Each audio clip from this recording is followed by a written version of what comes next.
जो आदमी इतनी तीव्रता और कमिटमेंट के साथ काम कर रहा है वो ऐसा इसलिए नहीं कर रहा कि उसे फल नहीं चाहिए। प्रॉब्लम ये है कि आपने कृष्ण की बात को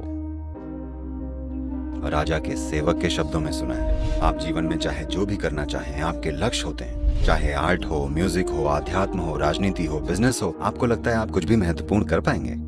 वो बस यही तो कह रहे हैं।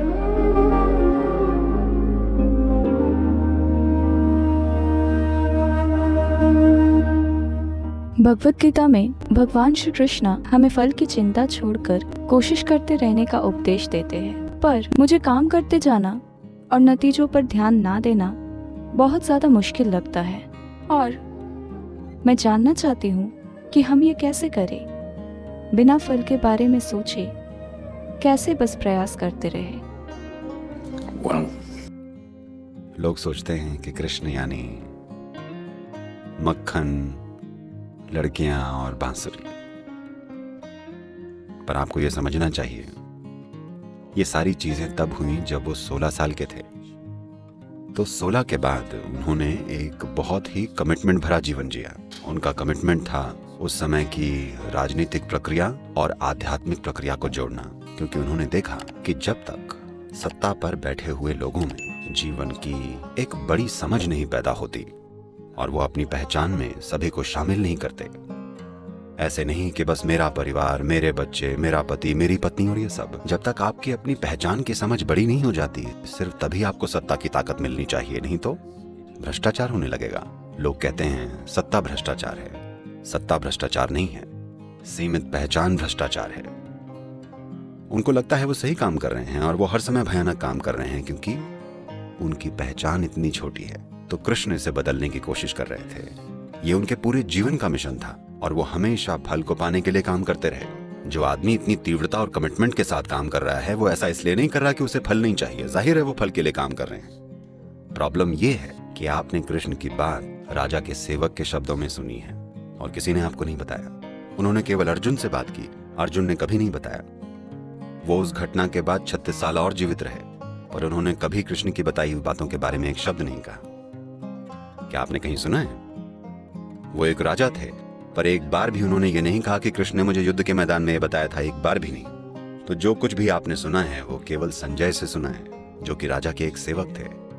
आपको राजा के सेवक के गुण को समझना चाहिए, वो बड़े भरोसेमंद होते हैं। आपके पति या पत्नी या बच्चों ने कुछ देखा और वो आकर आपको बताएंगे, वो अपनी तरफ से कुछ मसाला जोड़कर आपको बताएंगे।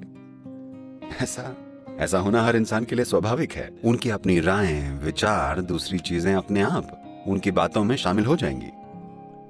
पर राजा का सेवक ट्रेंड होता है कि वो कभी अपनी राय ना जोड़े, वरना उसका सिर कलम होगा। वो एक एक शब्द वैसा ही दोहराएगा जैसा कहा गया है।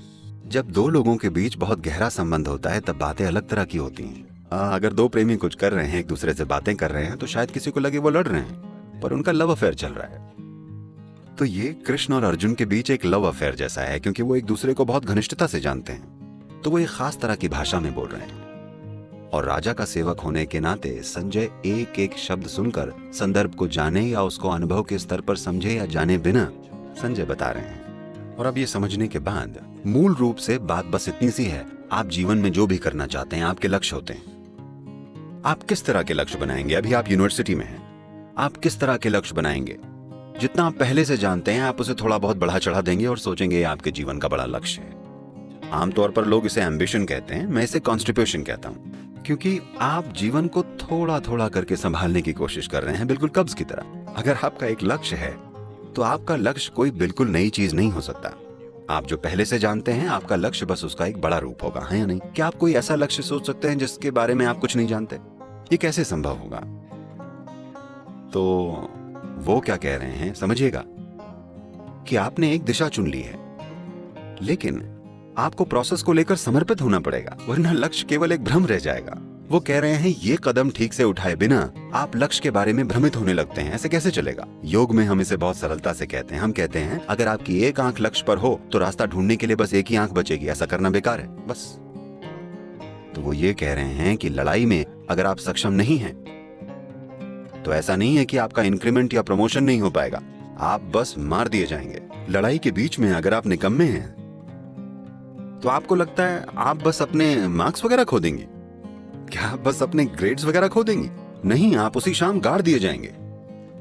तो कृष्ण उन्हें बता रहे हैं, क्योंकि अर्जुन बोल रहे हैं मैं इन सभी लोगों को मार कर कैसे राजा बन जाऊं। वो कहते हैं आप अभी राजा बने नहीं हैं, आपको पहले इस आदमी को ठीक से तीर मारना होगा, वरना आप राजा नहीं, आज शाम आपको गाड़ दिया जाएगा। कृष्ण बस उन्हें यही बताने की कोशिश कर रहे हैं। क्या ये गलत है? तो पता है, हर साल नवंबर के महीने में हमारे यहाँ एक बिजनेस इवेंट होता है। तो पिछले साल भी 200 CEO आए थे, इस नवंबर में भी ये होगा। और वो आते हैं, देखते हैं कि कैसे ईशा फाउंडेशन बिना किसी अड़चन के चलता है। तरह तरह की गतिविधियां होती हैं, सारे के सारे वॉलंटियर्स हैं। आपको पता है वॉलंटियर कौन होता है? वो जिससे काम की ट्रेनिंग नहीं दी गई होती है। वो बेहद डेडिकेटेड हैं, पर उन्हें उस काम की ट्रेनिंग नहीं दी गई है, और आप उन्हें नौकरी से नहीं निकाल सकते क्योंकि वो वॉलंटियर्स हैं। अगर आपने उन्हें नौकरी दी होती आप उन्हें निकाल सकते, वो वॉलंटियर्स हैं, कैसे निकाले? नहीं निकाल सकते। तो उन्होंने ये देखा और बोले, सदगुरु हम IIT और IIM से सबसे बढ़िया लोग चुनकर लेके आते हैं, लेकिन आप सिर्फ वॉलंटियर्स के साथ काम कर रहे हैं और आपका ऑर्गेनाइजेशन हमारी कंपनियों से बेहतर काम कर रहा है, ये कैसे हो रहा है? मैंने कहा देखिए, आप सब लक्ष्य को लेकर डेडिकेटेड हैं। यहां मैंने लगातार लोगों में यह भाव जगाया है कि आप पूरी तरह प्रोसेस को लेकर समर्पित हों। अभी आप जो कर रहे हैं उसे अच्छे से कीजिए। उनमें से ज्यादातर तो ये भी नहीं जानते कि मैं उन्हें कहां लेकर जा रहा हूं, ठीक है? वो बस किसी प्रोजेक्ट पर काम कर रहे हैं, उन्हें नहीं पता कि लक्ष्य क्या है। मेरा लक्ष्य कुछ और है, अगर मैं उन्हें अभी बता दूं तो वो हिल जाएंगे, क्योंकि मेरे लक्ष्य इतने बड़े हैं कि वो हार मान लेंगे। तो अब हमने उनमें ये बात डाल दी है कि आप बस इस प्रोसेस में पूरी तरह से भागीदारी लीजिए। पहले भागीदारी लेने की खुशी को जानिए सबसे पहले। बिना पूरी भक्ति के भाव को लिए आप जो भी कर रहे हैं, आप अपने जीवन में कुछ भी महत्वपूर्ण नहीं कर पाएंगे। चाहे आर्ट हो, म्यूजिक हो, अध्यात्म हो, राजनीति हो, बिजनेस हो, कुछ भी ले लीजिए।